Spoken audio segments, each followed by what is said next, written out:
Vídeos anteriores a gente já viu a energia de Gibbs. Nesse vídeo a gente vai ver algumas propriedades da energia de Gibbs. A energia de Gibbs é uma função termodinâmica. Toda função termodinâmica tem algumas variáveis fundamentais. São variáveis que ela pode ser descrita facilmente. No caso da energia de Gibbs, essas variáveis fundamentais são a temperatura e a pressão.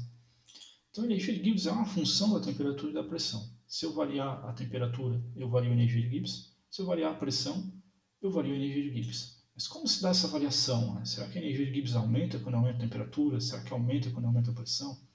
Isso que a gente vai ver agora. A gente vai ver alguns conceitos de cálculo, tá? Mas não precisa se preocupar com as equações nem nada do tipo.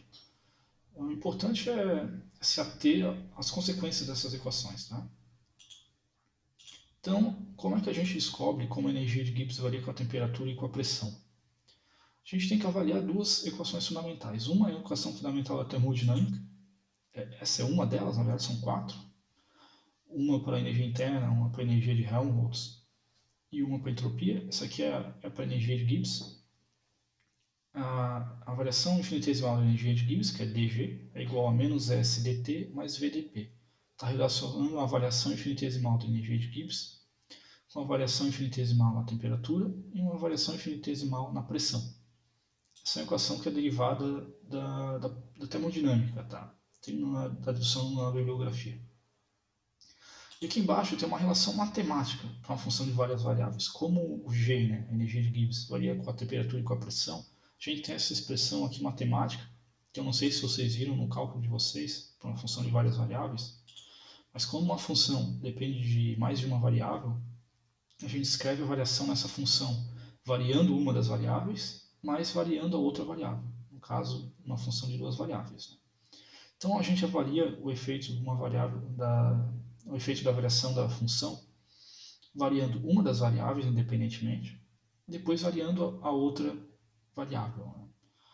Seria como a gente tem duas coisas para variar. Então, para ver o efeito total, a gente varia uma das coisas primeiro, mantendo a outra constante. Depois a gente varia a outra coisa, mantendo a primeira constante. É um conceito meio abstrato, óbvio, né? Mas o que você tem que se ater é na relação entre essas duas equações. Essas duas equações são válidas. Se a gente comparar essa primeira equação com essa segunda, se a gente comparar aqui quem está multiplicando o dt nas duas equações e quem está multiplicando o dp nas duas equações, a gente tem essas duas relações aqui, que a derivada parcial da energia de Gibbs com a temperatura mantendo a pressão constante é igual a menos S, menos a entropia, e a derivada parcial da energia de Gibbs com a pressão mantendo a temperatura constante é igual ao volume do sistema. Então, o que essas equações indicam? Bem, primeiro, a derivada parcial indica uma inclinação num gráfico. Né? Então, se a gente fazer um gráfico da energia de Gibbs em função da temperatura, a inclinação da reta vai ser a entropia. A mesma coisa se a gente ver um gráfico, como a gente vai ver daqui a pouco, da energia de Gibbs com a pressão, a inclinação da reta vai ser o volume. Essa inclinação indica a taxa de variação. Né? Por exemplo, nesse primeiro caso aqui, indica o quanto a energia de Gibbs varia à medida que eu vario, por exemplo, 1 grau, tá? À medida que eu vario a temperatura. Se a entropia for muito alta, significa que uma pequena variação na temperatura varia bastante a energia de Gibbs.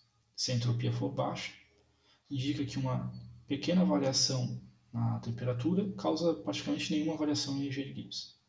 Aqui a relação é semelhante.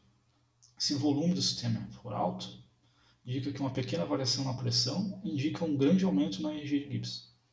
Já se o volume for baixo, uma pequena variação na pressão indica praticamente nenhuma variação na energia de Gibbs. Claro que nesse caso aqui da direita, mantendo a temperatura constante, e no caso da esquerda, mantendo a pressão constante. A principal consequência dessa história toda aqui que a gente vai ver são duas, na verdade, as principais consequências. A primeira, a gente vai avaliar esses dois efeitos da variação da temperatura na energia de Gibbs e a variação da pressão na energia de Gibbs para os estados físicos, para o sólido, para o líquido e para o gás. Isso vai ser bem útil quando a gente ver diagrama de fase, que é o assunto da próxima semana, se eu não me engano. Outra consequência vão ser as relações matemáticas da energia de Gibbs com a temperatura e da energia de Gibbs com a pressão. Essas equações matemáticas a gente não tem uma aplicação muito direta agora. A gente vai usar um pouco quando Vamos estudar mudanças de fase na próxima semana. Então eu vou introduzir elas aqui, mas não se preocupem em decorar nem nada do tipo, que vocês não vão usar. Né? Na verdade, não precisa decorar nenhuma equação, na verdade. Então vamos avaliar o efeito dessas duas relações. Primeiro, a variação da energia de Gibbs com a temperatura, mantendo a pressão constante, que é igual a menos S. Como eu tinha comentado, né, vamos avaliar o efeito nos estados físicos.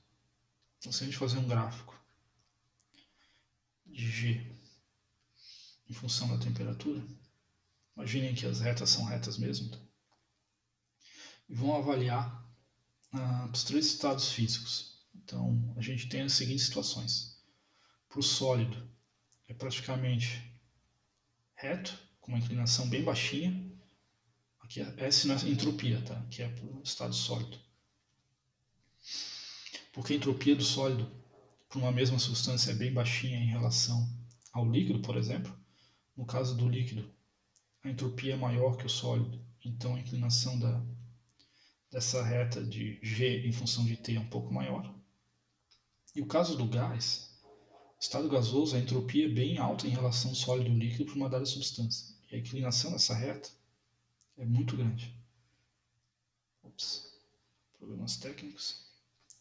Então aqui seria para o estado gasoso. Então esse aqui é um gráfico interessante, tá? Que mostra que a entropia para o estado gasoso, para uma dada substância, é maior.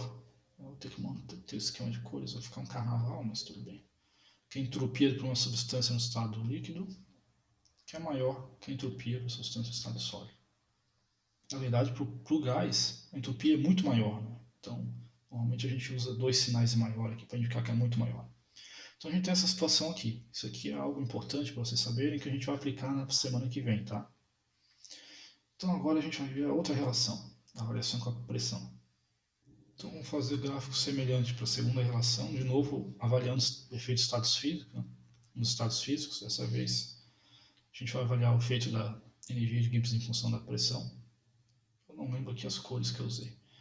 Azul para sólido, vermelho para líquido e rosa para gás. Tá? Então, no caso do sólido, a gente de novo tem praticamente uma linha reta. No estado líquido, a gente tem uma linha também muito reta, que o volume para o estado sólido e para o estado líquido varia bem pouco. Tá? Os líquidos sólidos são praticamente incompressíveis. Já o gás não, quando a gente varia a pressão, você varia bastante o volume. Né? Então a inclinação para o gás é bem grande. É uma coisa mais ou menos estado gasoso. Que o volume, que a gente discute em termos de volume molar, tá? Que tem um Mzinho, que é volume por mol de substância. Do gás é maior que o volume molar do líquido, que é maior que o volume molar do sólido. Porque eu esqueci de indicar, né? O rosinho indica do gás. Tem outras duas propriedades importantes, né? Aqui no caso, as inclinações são positivas. Significa que, deixa eu botar outra cor aqui, que essa relação é geral, tá? Que um aumento da pressão implica no aumento da energia de Gibbs. Isso a temperatura constante. Então, se aumentar a pressão, aumenta a energia de Gibbs para qualquer sistema, se a temperatura for mantida constante. Já nesse caso anterior aqui, a gente tem que a inclinação aqui é negativa, né? Porque tem sinal de menos aqui na relação. Então, significa que um aumento da temperatura implica uma diminuição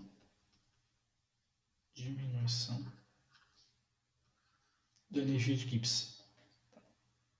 Isso, claro, nesse caso, a pressão constante.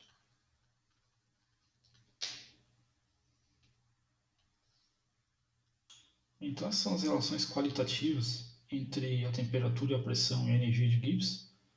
Eu vou fazer um vídeo adicional mostrando quantitativamente como a gente escreve essas relações. Tá? Como eu comentei, não é algo que vocês vão aplicar agora diretamente, então eu achei melhor deixar como um vídeo adicional.